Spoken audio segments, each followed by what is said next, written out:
Install the BTS3900 components. Install the DRFU.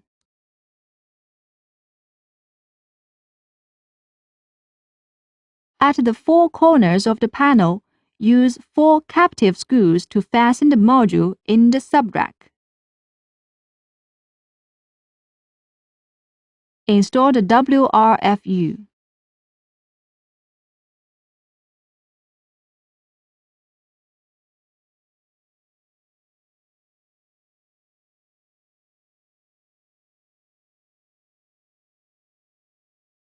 Install the BBU3900.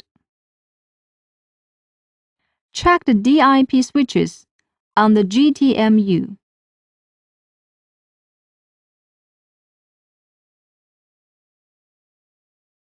Check the DIP switches on the WMPT.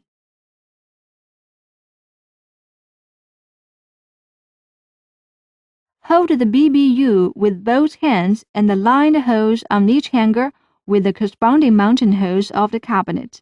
Then, slide the BBU along the guide rails.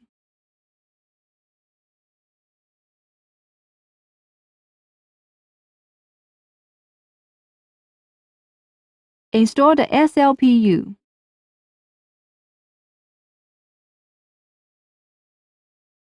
Lead the E1 cable into the cabinet through the right cable hole at the top of the cabinet. Then, route the E1 cable along the right side of the cabinet to the place near the DCDU.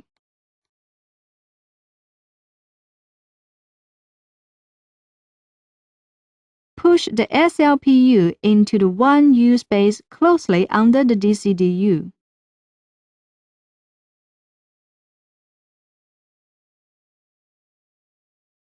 Arrange the E1 cable along the cable trough on the right of the cabinet and use the cable ties to bind the cable.